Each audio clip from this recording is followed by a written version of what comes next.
Намерение. У меня такой вопрос. Действует ли закон трансерфинга в отношении других людей?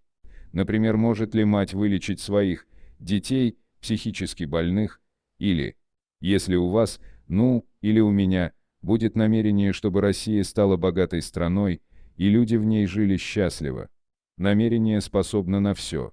Вопрос в том, какова его сила. Если вы обладаете намерением Христа, то, конечно, сможете исцелять. Но сила намерения – это не сила желания. Если вы очень сильно чего-то хотите, то вряд ли получите. Это даже не вера, потому что, где есть вера, там всегда найдется место сомнению. Намерение – это бесстрастная, безоговорочная, безусловная решимость получить воплощение своей воли в действительность и спокойное осознание того, что будет именно так. Свободное от желания, боязни, сомнений и других потенциалов важности, оно является чистой. Например, намерение достать почту из ящика чистое. Если готовность исцелить своих детей будет такой же чистой, вы это сделаете. Только не подумайте, что этого можно добиться, прилагая усилия. Парализованный человек, сколько бы усилий он ни прилагал, не сдвинется с места. И в то же время он легко вернет свою подвижность, если случайно вспомнит, как именно это делал. Научить владеть намерением ни я, ни кто-то другой не сможет. Но в трансерфинге имеются методы, позволяющие заставить намерение работать, независимо от вашей воли.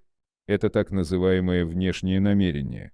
В данном случае, если лечение не помогает, вам необходимо отказаться от попыток вылечить своих детей.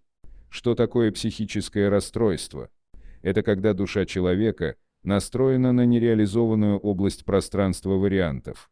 Нормальные люди настроены на наш реализованный мир, а психически больные вовсе не больны, а просто витают в неисполненной, а потому ненормальной, с нашей точки зрения, области. Примите своих детей такими, какие они есть. Они не больны, они просто другие, не такие, как все. Это очень хорошо, когда человек не такой, как все, вот что нормально. Ненормально теперешнее положение, когда все мыслят и действуют одинаково. Стараясь сделать ваших детей нормальными, вы этого не добьетесь. Как я уже говорил, намерением нельзя овладеть силой. Стараясь, прилагая усилия и досадуя, вы создаете мощные избыточные потенциалы, которые только усугубляют все дело. Но если удастся принять ваших детей такими, как они есть, и признать их нормальность, тогда получите намерение обходным путем. В таком случае ваше внутреннее намерение превратится во внешнее. Дайте детям внимание, заботу и, насколько это возможно, свободу. Освободите детей от необходимости быть нормальными, а себя от необходимости сделать их нормальными. И тогда не сразу, а по прошествии некоторого времени вы увидите результаты. В то же время решайте сами, принимать или не принимать мой совет. Как вы понимаете, я дал ответ, не являясь специалистом в области психиатрии. Имею ли я право вообще давать подобные советы? Ваша душа может дать ответы на любые вопросы, которые касаются вас. Больше доверяйте голосу своего сердца, чем мнению других людей, не исключая меня.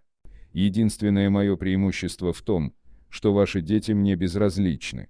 В этом смысле я не имею по отношению к ним избыточных потенциалов, а потому мое намерение дать ответ является чистым.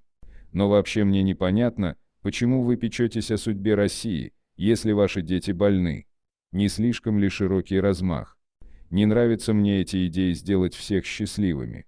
Каждый человек формирует только слой своего мира, поэтому осчастливить всю Россию один человек не способен. Это могут сделать только все люди вместе. Но люди, объединенные общей идеей, в конечном итоге создают маятник. А он рано или поздно начинает свою деструктивную деятельность, уводит приверженцев от стези и развязывает битву со своими конкурентами. Вы прекрасно знаете, чем заканчивались все идеи сделать людей счастливыми. Любая такая идея, в том числе самая светлая, основанная на любви к Богу, порождает маятник.